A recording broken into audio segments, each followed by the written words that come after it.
Hey everyone, my name is Robert. Welcome to my vulnerability presentation.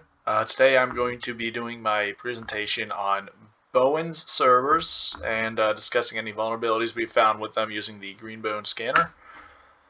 So first thing we did is we have the two servers we scanned of his. We have his Windows server, which had IP address of 192.168.5.16, and his Linux 1 server at 192.168.5.15.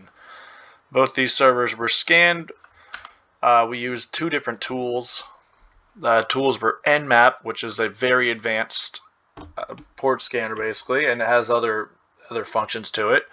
But it lets you see open ports and services. We used a non-aggressive scan on it, so it just did a light prod at the systems to show us what ports and services were running. The other tool that we used was Greenbone, or we'll go more into that in a minute. It's a open source vulnerability scanner, and it has tiered levels of services that you can actually pay for. And real quick, before we get too deep into it, I'd like to discuss the difference between this and Nessus. Nessus is another vulnerability scanner that I'm a little more familiar with, but it does cost more. Greenbone is a great alternative to Nessus, and I just wanted to go to over to their website here and just read a few different things off about it, because Nessus has a bigger CVE database it pulls from. CVEs being the different vulnerabilities found and documented. I believe Nessus has 50,000 different ones it pulls from, whereas Greenbone / OpenVAS only pulls for 26,000. So it does have about half as many CVEs that are known. Although if your enterprise doesn't have the budget for a high-level vulnerability scanner, this is a wonderful alternative. It's much better than having nothing. I personally will probably find myself using this a lot more in the future. Alright. The only downside to using Greenbone is you do need a little more skill to operate it.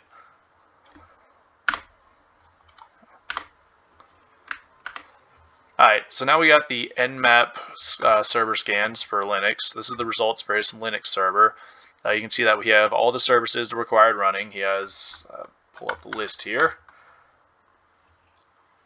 He has his SSH on port 22, 53 for domain, 443 for HTTPS, 465 for SMTPS. He has IMAPs and POP server on 993, 995, and his PostgreSQL is running on port 5432.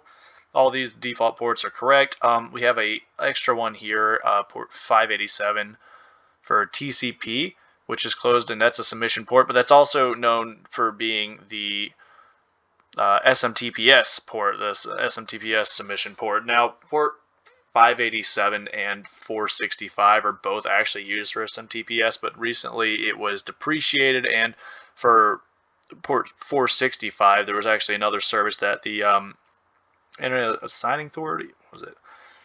The authority for assigning ports, but they decided to reuse this port for something else now, especially since it was never actually officially declared as the SMTPS port. It just kind of fell on it. Now it still does work, but to future-proof your server, you'd probably want to move it over to 587.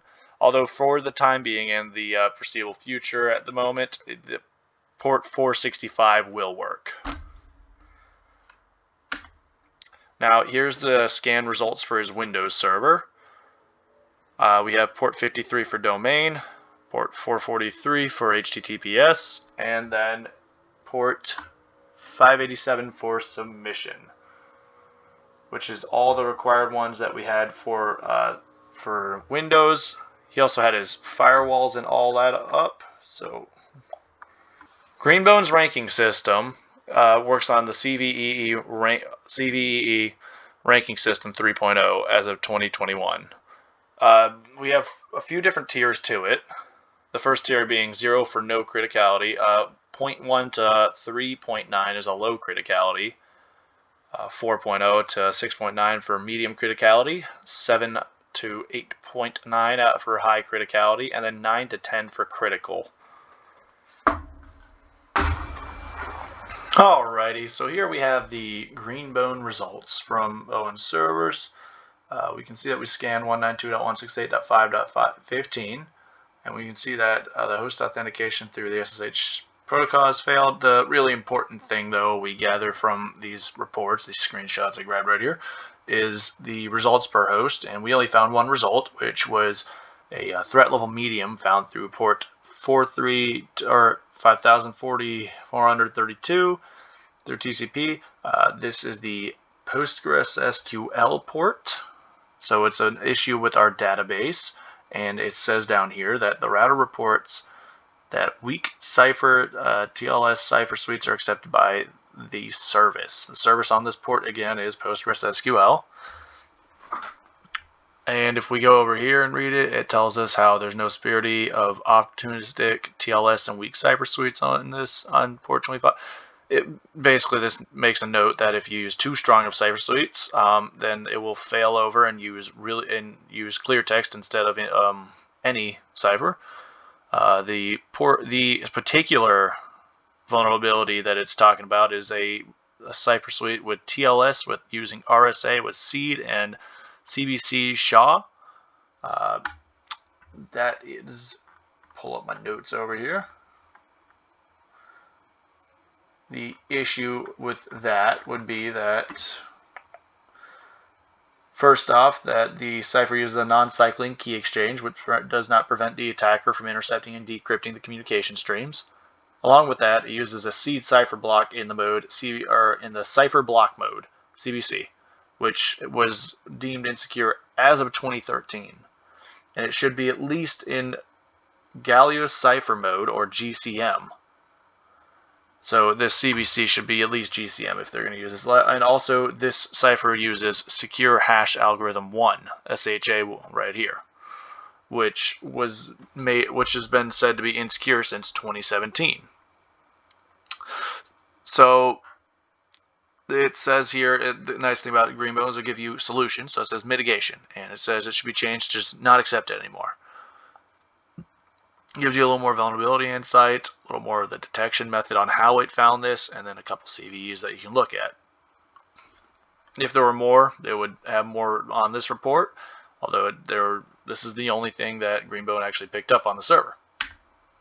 So again, we're back to TLS with RSA. We're talking about how it accepts the CBC mode, and it should not accept that. It has to be in GCM mode and using hash algorithm 1. So what we recommend for this is for you to just disable the vulnerable cipher suite. There is a couple ways you can make it so that your OpenSSH no longer accepts this, or not your OpenSSH, but your Postgres does not accept it. You need to make it so on this port it will no longer accept this at all.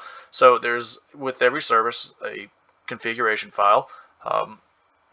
According to Ubuntu documentation, it should be located, and this may vary from version to version, and the etc Postgres, the version, the main, and then Postgres SQL file. You can open that up with any editor, Vim, Nano, whichever one you want to use. Nano is a little easier, of course. You're going to have to go change the allowed cipher list here and all the other connection preferences.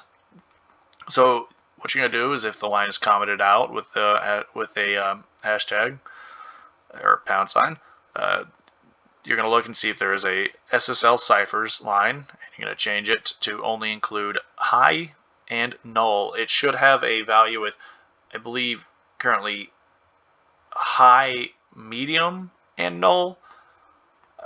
You want it to not include the a null and only use high cipher suites, because in the medium cipher suites is where this list is, where this particular one is included, and it works, I believe, off the system. It pulls from another file on the system on that. We can dig more into that in a bit on how to disable it that way, but this would be the easiest way to do it that we can come up with as of now.